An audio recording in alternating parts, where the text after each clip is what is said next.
So I've got a story, Mike. Go ahead, please. It's your job to work out whether it's politically correct or not. Okay, let's So see. if you feel that, Gen Z, millennials, anything going on, just give me the timeout and we'll stop it and then try and make it better. I will. So it's a story about a sales rep who was in an office and he was running a negotiation and he'd hit a roadblock.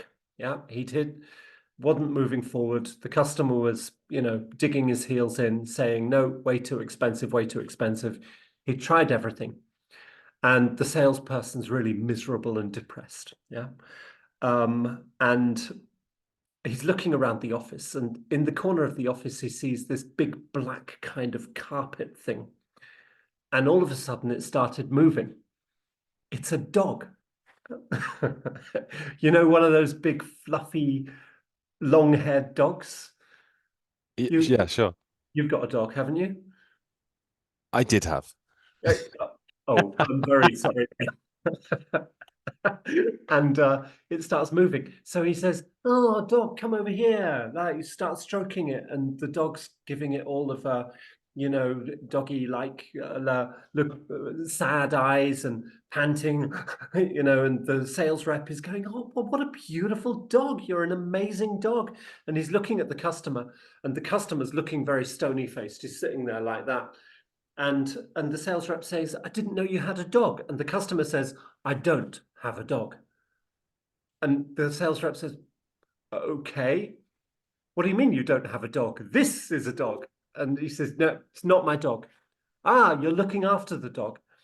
And he said, "Well, it's a bit of a sad story. My best friend died recently, uh, and he left me his dog in his will." Sorry, it's and the sales rep's trying not to laugh.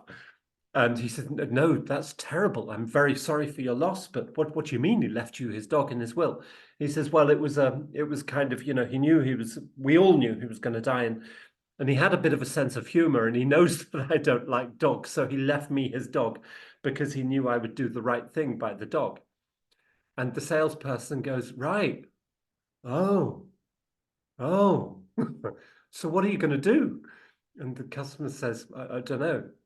The sales rep says, "I've got a good idea. You sign the deal and I'll take the dog." Oh, sorry, Mike. He used the language of negotiation. He said, "If you sign the deal, I will take your dog and be a very, you know," and the customer said, "How dare you? That's completely inappropriate." He says, "Well, why? I like dogs." He says, "You'll leave it by the side of the road or something. You'll just get rid of it." And the customer says, the sales rep says, "How dare you? It's like, look at me and the dog. We've already got the master dog chemistry going on."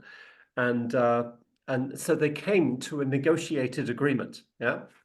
And the sales rep took the dog. The customer signed the deal under the following condition. The sales rep had to send a Polaroid photograph every month for 15 months with the sales rep, the dog, and today's newspaper.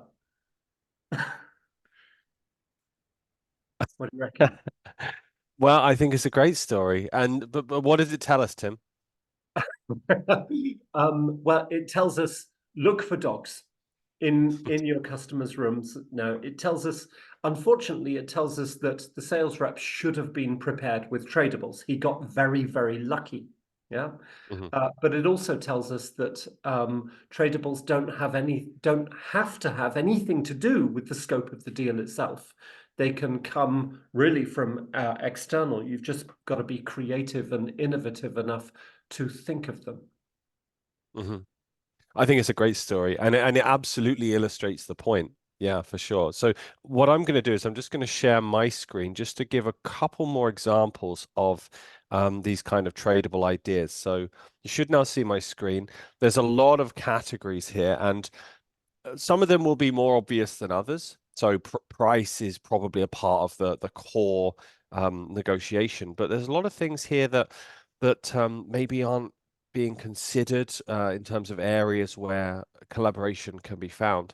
So if we use our own example as trainers looking to make agreements with organizations to provide training, for example, one of the last customers we had, we were making an agreement over a couple of programs. One thing we could offer them was 6 month additional access to our kind of full documentation catalog. So this is not an additional training program, but an additional resource that is not directly linked to the programs we're giving them, but allowing them some access to see what additional value they can get from it. And that was very happily received by them, and really kind of pushed that agreement from being a standard agreement to a very good agreement.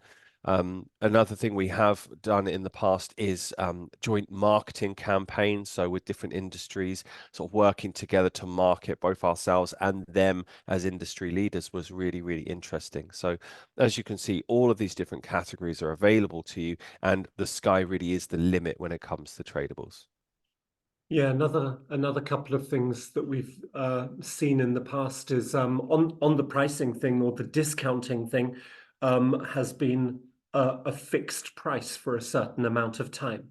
A price that is not related to inflation. For example, a 1 year commitment to a certain price on a certain category of product, or even a 2 year commitment. Another thing is exclusivity. Yeah, can be a really big tradable. We agree only to offer this product and service to you. Yeah. In terms of personal and individual negotiations, it's very much about what can you put on the table in order to prove your value or to prove your worth. If you give me the pay rise that I am looking for, that might be quite an extreme example, then I will commit to have this project done within 6 months from now. That could be part of a tradable strategy. If you are able to, shit, that's not going to work. I said the dreaded words. Okay. What are the dreaded words? Yes.